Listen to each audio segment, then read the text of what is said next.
Any situation that you're falling or tripping that you can roll instinctively, that's how it's going to be most useful to you to prevent injuries. So the safety roll has three main purposes. 1, to prevent injury. 2, to disperse impact from drops or other types of movements. And 3, to create flow or transitions between movements.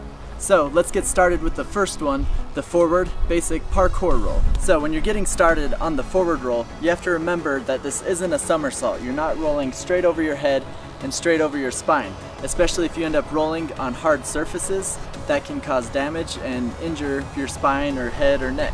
So before learning this trick, make sure you have a safe environment to learn this in. You can learn in a gym with pads, or you can simply learn this move on grass or sand, whatever you have available to you. I wouldn't recommend learning this on concrete or other hard surfaces because it can cause bruises and other injuries if you're not fully prepared.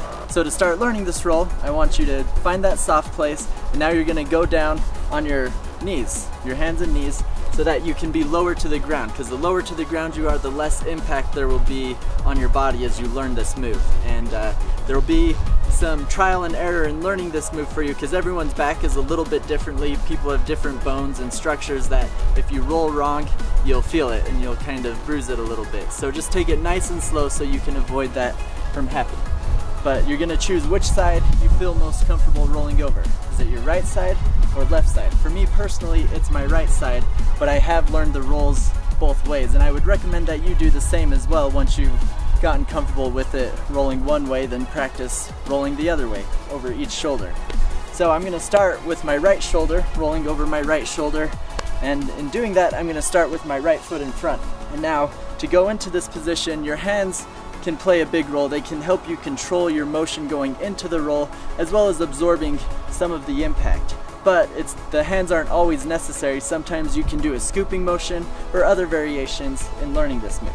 But for me right now, I'm gonna place my hands here on the ground at a slight 45-degree angle away from the direction I wanna be rolling. So this way it sets up my shoulder and back at a perfect angle to roll over my back at a diagonal angle. And so then ideally, as I go into the roll, I want to land on the back side of my shoulder blade. Even though it's a shoulder roll, you don't want to be hitting the top of your shoulder. Especially if you're doing big drops and you roll like that, you could potentially break your collarbone or just cause other injuries. So make sure that you're using your arms to kind of lift yourself up to land on this part of your back, the flat of your shoulder blade, and that way you'll avoid hitting the front of your shoulder into the ground. And so now, with my right foot here and my left foot back here, I'm going to use those to kind of push my hips up and drop my head, and my head is actually going to look over my left shoulder. I don't want it straight down because then I have the risk of hitting it into the ground. So I'm going to look over to my left, push my hips up, and then at this point you kind of just have to commit into the roll and focus on landing on that part of your shoulder blade and rolling diagonal across your back to your opposite hip. Now as I did that, not only did I use my hands to control my momentum, I also kind of rolled along my arm. So as you're coming up from the roll, you want to make sure you're coming up between your tailbone and your hip bone. Everyone also has a different back, so you just have to kind of find where the sweet spot is so you don't hit those bones. But ideally, as you come up, I'm going to roll up, and I actually use the side of my leg to kind of come up onto and place my hands. So as I go into the roll, ideally, if I'm going to the right, I want to come up on my left side. So that means I'm going to drive my left foot in front. The other option you have for coming up out of the roll is instead of rolling along the side of your leg and coming up, you can actually drop your heel and just come straight up onto your feet. Now just be aware that's going to be a little bit more pressure on your knees and feet as you come up, but if that's how you want to pop up, it's definitely a possibility. But for the most part, I'd recommend coming up on the side of your leg and using your momentum to allow you to stand up to your feet. As you get comfortable doing the forward roll from the kneeling position, you can start coming up taller and taller and start getting comfortable there and just working your way up and progressing until you're doing it completely standing up. Once you feel comfortable with the technique of your roll, you can start progressing into rolling with momentum as well as with jumps. Now when doing jumps into the roll, so make sure you keep your legs strong, flexed as you do a landing, and then just allow the momentum to push you into that roll and just go into the technique of the roll. Even if you have a proper forward roll mastered, it's still important to keep in mind that you can't just do giant drops. It still takes a lot of practice, and you have to slowly work your way up and increase the strength in your legs. Because even though you can do the roll, it still requires a lot of strength in your legs to properly go into the roll to disperse the impact. Alright, now let's go over the sideways roll. The sideways roll you're going to use a lot less in your parkour training because it's not as smooth of a roll, and really it's only meant to prevent injury if you're falling in a weird direction and sideways rolling is your only option. The sideways roll is similar to the forward roll in technique, only you have, instead of going diagonal from shoulder over to your hip, it's going to be a lot more severe of an angle, and it's kind of going to depend on the angle you're falling at, the way that you can roll. So I just practice sideways rolling in different ways so that you can get familiar with what it feels like, so you know how to use it if you ever need it. But basically, if I'm falling sideways, ideally I'm going to want to still use my hands as much as possible to control myself going into the roll, and then from there it's just finding the way I can create a rolling motion over my back so it's not just a solid impact. Just make sure that when you're doing the sideways roll that you're still clearing your arm and landing at some point on your back, because if your arm gets in the way, that's where you can break your arm, your shoulder, things like that. So you always want to just create as smooth of a rolling motion as possible, even if you're landing at weird, crazy angles. So now we're going to move on to the backwards roll.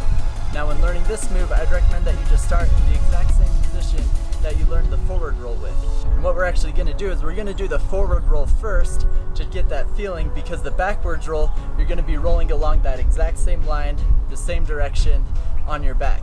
And so if you get that feeling and end up in that spot, it'll be easy to just go back over the same direction. So what I'm going to do the forward roll, feel where I'm at here, and then I'm going to kind of go back over from my left hip to my right shoulder in that same direction. Now when first doing the back roll, you can just come back up onto your hands and knees, because right now we're just trying to find where the best technique is in rolling across your back. As you're coming over your back to roll up, you then want to put your arm or hands on the ground to give yourself a little bit of push up so you're not just laying out onto your belly. Once again, as you get comfortable with that move, you can start doing it a little bit faster and start trying to push up to landing on your feet.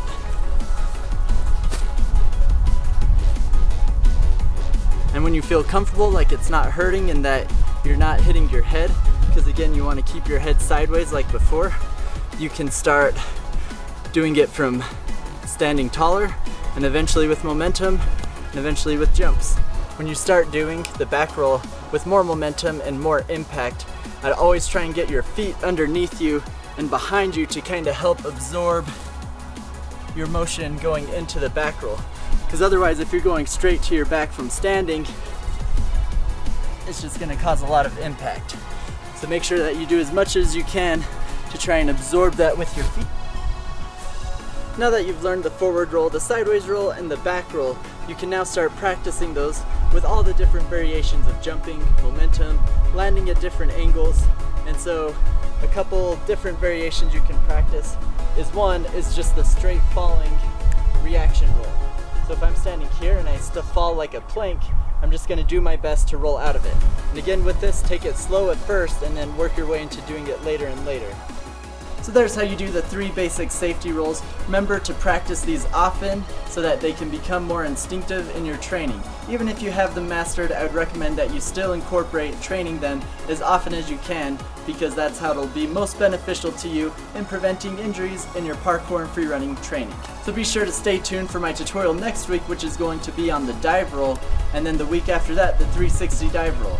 And so to learn those moves, these safety rolls are the base moves you want to learn before learning the more advanced dive rolls. So be sure to subscribe to stay tuned for those tutorials I'll be releasing in the coming weeks. So, thanks for watching.